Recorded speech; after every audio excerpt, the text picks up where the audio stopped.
ہم جمعے کی نماز پڑھتے ہیں، یہ پڑوسی ملک سے ایک کویسچن تھا، تو روڈ بلاک کر کے پڑھتے ہیں جس کی وجہ سے مخلوق کو بہت تکلیف ہوتی ہے، کیا حکم شرع ہوگا؟ دیکھیں، جمعہ عیدین جو ہے یہ ہمارے مذہب اسلام کے بہت بڑے شعار ہیں، اور ان شعار کو قائم کرنے کا سختی کے ساتھ حکم ہے اور اجتماعی طور پہ حکم ہے۔ اس لیے اگر آپ عام نماز 5 نمازیں جماعت سے نہ پڑھیں، تنہا پڑھ لیں، نماز ہو جائے گی، لیکن بلا عذر اگر آپ نے جماعت ترک کی گناہ گار بھی ہوں گے، لیکن نماز ہو گئی۔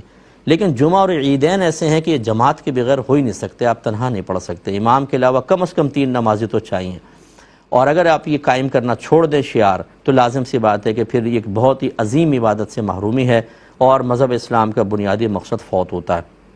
اب 2 چیزیں ٹکرا گئیں، ایک طرف مذہب اسلام کے اس بنیادی شعار کو قائم کرنا ہے، دوسری طرف مخلوق خدا کو تکلیف ہو رہی ہے۔ اس میں آپ بہت سمجھداری کے ساتھ آپ کر سکتے ہیں، آپ آدھا روڈ چھوڑیں اور آدھا روڈ بلاک کریں۔ میں نے باہر کے ملکوں میں بھی جلوس اٹینڈ کیے ہیں میلاد مصطفیٰ صلی اللہ علیہ وسلم کے، وہاں کی گورنمنٹ باقاعدہ اجازت دیتی ہے، ان کی اپنی سیکورٹی ہوتی ہے، چلتی ہوئی روڈوں پہ جلوس نکلتا ہے، لیکن آدھا روڈ آپ چلیں گے، آدھا روڈ ٹریفک کے لیے کھول دیا جائے گا۔ یہ آپ کی مینجمنٹ کو چاہیے۔ ہمارے یہاں شتر بے مہار ہیں، ہم نے ضرور اپنے مذہب اسلام کو متنازع بنانا ہی بنانا ہے، جس سے لوگوں کو تکلیف ہوتی ہے، ان کو اذیت ہوتی ہے، ان کے دل میں غصہ پیدا ہوتا ہے، وہ اسلام کے خلاف بولتے ہیں، مسلمانوں کے خلاف بولتے ہیں۔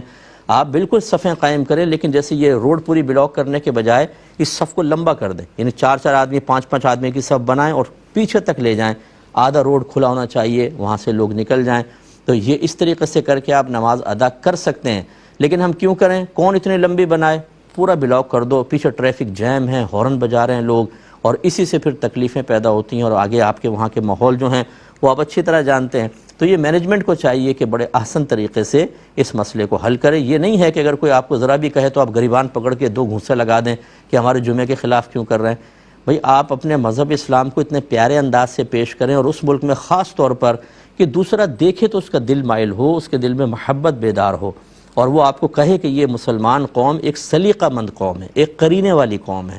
جہاں پر آپ بے قرینہ پن اختیار کرتے ہیں، بے سلیقہ پن اختیار کرتے ہیں، جہاں ہم نظام کو ڈسٹرائے کرتے ہیں، وہیں پر پھر سامنے والا مذہب اسلام سے بدظن ہوتا ہے، اور وہ ایسی چیزیں دیکھ کر کبھی آپ کے قریب نہیں آئے گا، بدظنوں کے دور بھاگے گا۔ اس پہ ذرا غور کر لیں۔